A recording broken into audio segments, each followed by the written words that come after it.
వినాయక చవితి రోజు అందరి ఇంట్లో పండుగ వాతావరణం, కుటుంబాల్లో కోలాహలం ఉంటుంది.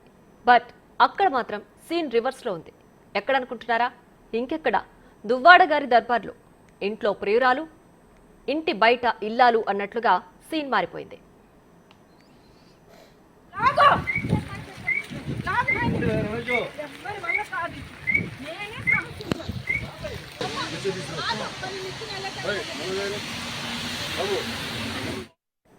సరిగ్గా పండగ రోజు మళ్లీ రచ్చ మొదలైంది. కామ్గా ఉన్న ఇంట్లోకి సడన్ ఎంట్రీ ఇచ్చింది దివ్వెల మాధురి. మ్యాటర్ తెలిసిన పత్ని వాణి, పిల్లలు, బంధువర్గాన్ని వేసుకుని ఇంటి ముందు ల్యాండ్ అయింది.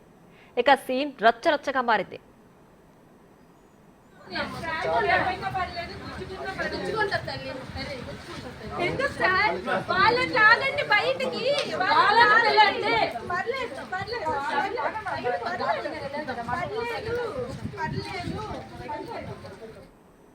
శ్రీనివాస్ ఇంటి బాల్కనీలో దివ్వెల మాధురి అటు ఇటు తిరుగుతూ కనిపించారు. దీంతో వాణి, ఆమె కుమార్తె అభ్యంతరం వ్యక్తం చేశారు.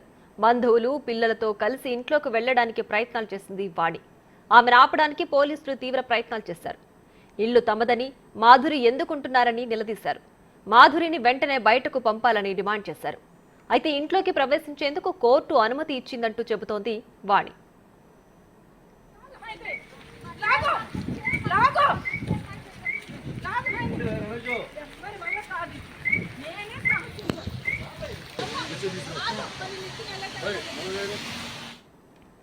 గత నెల 8 నుంచి ఇంటి వరండాలోనే నిరసన తెలుపుతున్నారు దువ్వాడ శ్రీనివాస్ భార్య వాణి.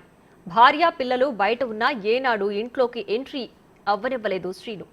కానీ ఇప్పుడు మాధురి మాత్రం డైరెక్ట్ గా వైల్డ్ కార్డ్ ఎంట్రీ ఇవ్వడంతో భార్య, పిల్లలు కోపంతో రగిలిపోతున్నారు.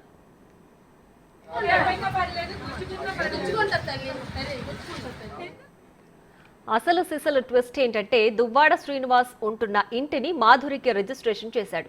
శుక్రవారం రిజిస్ట్రేషన్ పూర్తయిందని, ఇప్పుడది తన ఇల్లు అంటోంది మాధురి. దువ్వాడ శ్రీను ఇంట్లో ఉన్నాను అని అందరూ వీడియోస్ పెడుతున్నారు. దువ్వాడ శ్రీను ఇంట్లో నేను లేను. నా ఇంటికే వాణి, వాళ్ళ పిల్లలు అందరూ వచ్చి అల్లరి చేస్తున్నారు. నేను ఇదివరకే మీ అందరికీ చెప్పాను, నేను శ్రీను గారికి ఒక 2 crores అమౌంట్ వరకు అప్పిచ్చానని చెప్పాను. అండ్ రీసెంట్గా కూడా తనకి డబ్బులు అవసరమైతే ఇంకో 50 lakhs కూడా ఇచ్చాను. సో ఇవన్నీ నేను ఎప్పుడు కూడా ఆశించి ఇవ్వలేదని కూడా చెప్పాను మీ అందరికీ ముందే.